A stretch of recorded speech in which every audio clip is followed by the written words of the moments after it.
आज है मोक्षदा एकादशी। मोक्षदा एकादशी मंगशिर की। श्री युधिष्ठिर बोले कि हे भगवान श्री कृष्ण, आप सबको सुख देने वाले हैं और जगत के पति हैं, इसलिए मैं आपको नमस्कार करता हूँ।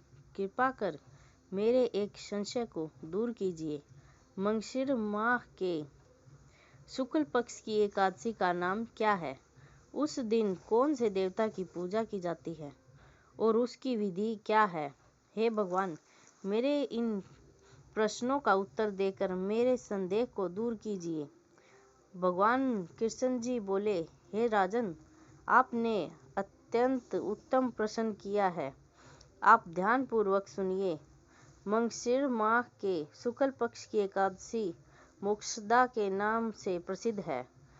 इस दिन श्री दामोदर भगवान की पूजा धूप दीप नैवेद्य आदि से भक्ति पूर्वक करनी चाहिए। अब मैं एक पुराणों की कथा कहता हूँ। इस एकादशी के व्रत के प्रभाव से नरक में गए हुए माता पिता पुत्र आदि को स्वर्ग की प्राप्ति होती है। आप इसे ध्यान पूर्वक सुनिए। प्राचीन गोकुल नगर में वैशामख नाम का एक राजा राज्य करता था। इसके राज्य में चारों वेदों के ज्ञाता ब्राह्मण रहते थे। रात्रि को एक दिन स्वप्न में राजा ने अपने पिता को नरक में पड़े देखा। उसको स्वप्न का बड़ा आश्चर्य हुआ। प्रातःकाल होते ही वह ब्राह्मणों के सामने अपनी सब स्वप्न कथा कहने लगे। हे ब्राह्मणों, रात्रि को स्वप्न में मैंने अपने पिता को नरक में पड़ा देखा। उन्होंने मुझसे कहा कि हे पुत्र, अब मैं नरक भोग रहा हूँ, मेरी यहाँ से मुक्ति करो। अब मैं क्या करूँ, कहाँ जाऊँ? इस दुख के कारण मेरा शरीर तप रहा है। आप लोग मुझे किसी प्रकार तप दान आदि को बतावें, जिससे मुझे को मुक्ति प्राप्त हो। उस उत्तम पुत्र का जीना व्यर्थ है जो अपने पिता का उद्धार न करे। राजा के ऐसे वचनों को सुनकर ब्राह्मण बोले, हे राजन, यहाँ से करीब ही वर्तमान भूत भविष्य के ज्ञाता पर्वत नाम के एक ऋषि का आश्रम है।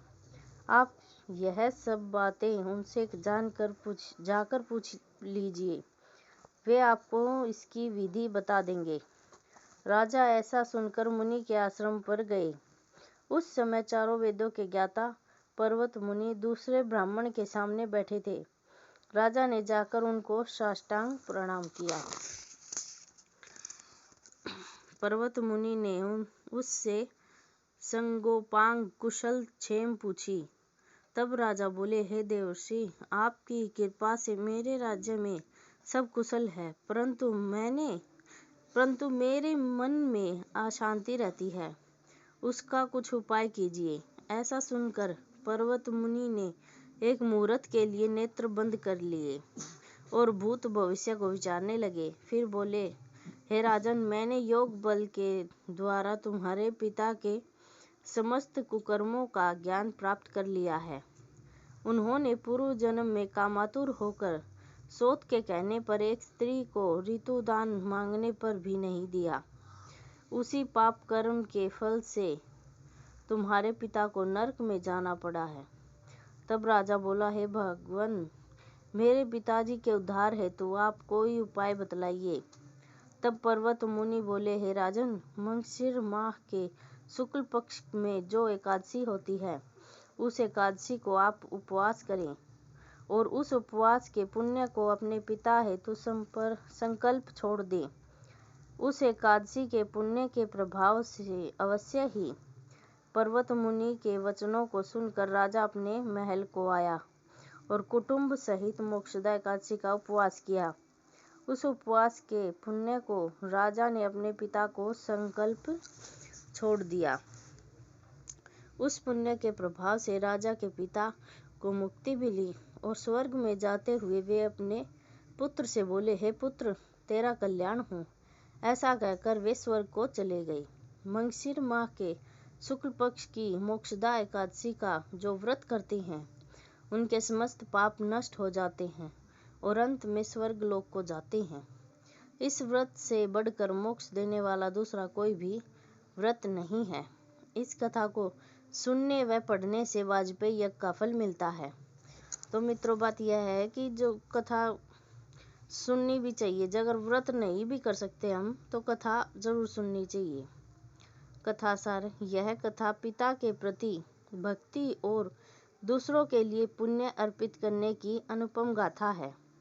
इस एकादशी का व्रत केवल व्रत करने वाले प्राणी का ही नहीं बल्कि उसके पितरों का भी भला करता है। अपने किसी सगे सहोदर मित्र बंधु को भी इस व्रत का फल अर्पण करने से उसके भी पापों के कलेशों का नाश हो जाता है।